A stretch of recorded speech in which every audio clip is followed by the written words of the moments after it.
En el 179 aniversario de la independencia dominicana, el presidente de la República, el presidente Luis Abinader, en la rendición de cuentas, que es constitucionalmente un deber, presentó el discurso que hasta ahora se ha dicho que ha sido el discurso más largo que presidente alguno haya pronunciado, superando 2 horas 37 minutos. 2 horas 37 minutos, haciendo una rendición de cuentas y obviamente presentando desde el punto de vista de su parcela como presidente de la República, resaltando los logros que él entiende. Y la oposición entonces desmiente hechos y el presidente de la República presenta hechos. Bueno, esa es la democracia justamente. Yo las obras que hago como presidente de la República me cuesta defenderlas. Claro. Y a ti como la oposición te cuesta, entonces tu misión es cuestionarla, contradecirla. Bueno, pues ahí está, en el aspecto económico, en el aspecto de seguridad ciudadana, en el aspecto de la reforma policial, fue bastante extenso, Enrique, el presidente en su rendición de cuentas. Yo me iría a tratar temas que a mí particularmente me llamaron la atención, porque si uno pasa a evaluar ese discurso, tendríamos que tardarnos por lo menos 1 hora, correcto, aspecto por aspecto, y comenzar. Claro. En el plano económico, qué sé yo, Dijo esto, obra pública de cosa, educación, y claro, nos caeríamos, pues, imagínate. A mí me llamó la atención una cosa que yo la había venido pensando, y me gustó, me agradó escuchar la venida de un presidente, sobre todo en ese escenario. Incluso, Andrés, lo conversamos nosotros aquí hace un par de semanas y tú te vas a recordar ahora de qué estoy hablando. El presidente convocó a un gran pacto nacional para enfrentar la problemática Haití. Correcto. ¿De qué está hablando el presidente? El presidente habla de que todas las fuerzas políticas en su conjunto puedan diseñar una política a fin de que, recuerdo que esa es la expresión que empleamos tú y yo cuando conversábamos ese tema, cualquiera que llegue ahí dé continuidad a esa política. A esa política, Y exactamente. dijimos aquí, así mismo lo dijimos, porque este presidente podrá terminar en 1 año y medio o en 5 años y medio si es reelecto, pero el Estado sigue. Correcto, así es. Así dijimos aquí. Correcto. Por eso Esa fue la es expresión que necesario, utilizamos. sí, es necesario que se adopte una política en sentido general, aprobada por todos, y cualquiera que siga, porque cualquiera que llegare a la presidencia de la República le dé continuidad a esa agenda. Le pueda dar establecida por continuidad todos. porque se trata de soberanía. Hablábamos aquí exactamente así. Correcto. Se trata de soberanía. Incluso, esa fue nuestra posición. Y verla ahí, en ese escenario, de donde la convocó, según su propia palabra, estoy convocando en este momento, me pareció muy... digamos sincera esa llamada, ¿verdad? Sí, y yo creo, y fíjate que ningún miembro y es oportuno. Ningún miembro de la oposición ha respondido a esa convocatoria. Todos han criticado muchas cosas criticables, otras que no, que son por el simple hecho de su rol opositor lo hacen, sí. Pero esa propuesta no se han referido a ella y no han respondido a esa convocatoria. El presidente lo convocó ya, tienen que fijar posición. Fijar posición. No, yo no voy a ese diálogo, yo correcto, me niego a eso.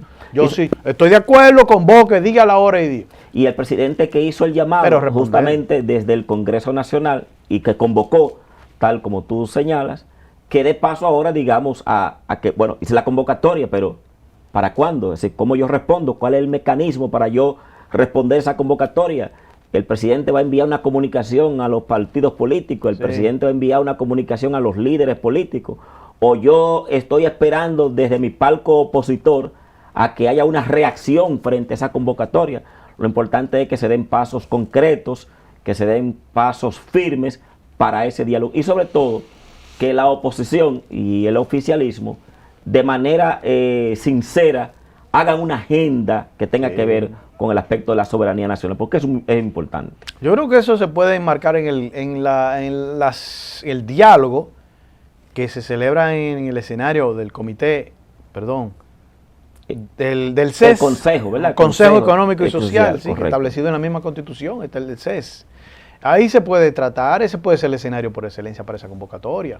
Correcto, correcto. Entonces, para decir que esa es de las cosas que me gustó, me impresionó del discurso, un discurso que se repitió en su estilo, porque eso es lo que hacen los presidentes, dicen yo hice esto y pretendo hacer aquello en lo sucesivo.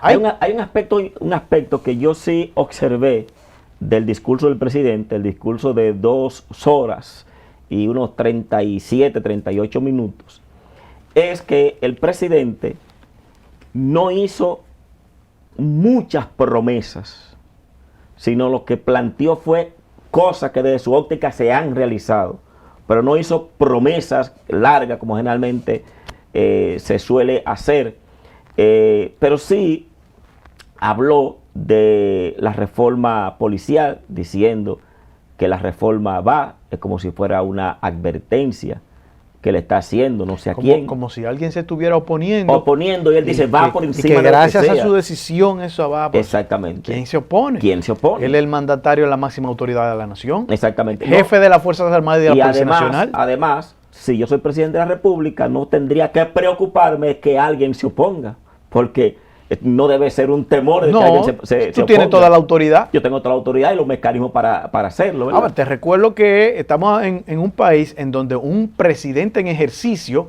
dijo que temía a las policías en un cable revelado de los Wikileaks, ¿te recuerdas? Correcto, sí, así es. Estamos hablando del presidente Fernández, para que hablemos con pelo y señales. Correcto, así es. Eso es público, no estamos revelando nada nuevo.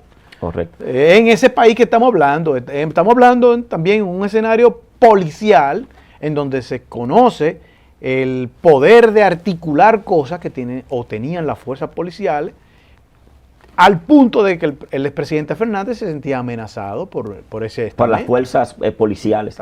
Quizá a eso se refiere. Correcto. ¿Quién sabe? Hay 2 aspectos que el presidente en el discurso solemne utilizó un aspecto un poquito jocoso en 2 acontecimientos, cuando narró que un grupo de jóvenes amigos economistas fueron a plantearle el pollo index, y también cuando habló sobre la Contraloría, diciendo que viendo en el ejercicio de esa función a su padre revisando los libros, el presidente de entonces le dice que le chequea a tal funcionario que es un poquito mañoso, y cuando él termina la evaluación le dice, presidente, él es mañoso y medio. No es mañoso, mañoso y pico. Mañoso y pico, es decir, diciendo que más mañoso de lo que el presidente entonces quería, como una forma de hacer una metáfora en función de algunas explicaciones para adornar metafóricamente su discurso. Tú sabes que eso es algo de las críticas centrales de la oposición, es que no tocó el tema de la corrupción. No habló de la corrupción, no atacó la corrupción. En realidad yo no sé qué esperaban, qué era lo que esperaban, cuál era la aspiración, que hablar en cuáles términos. Porque si ciertamente la lucha anticorrupción ha sido una de las banderas de este gobierno, se supone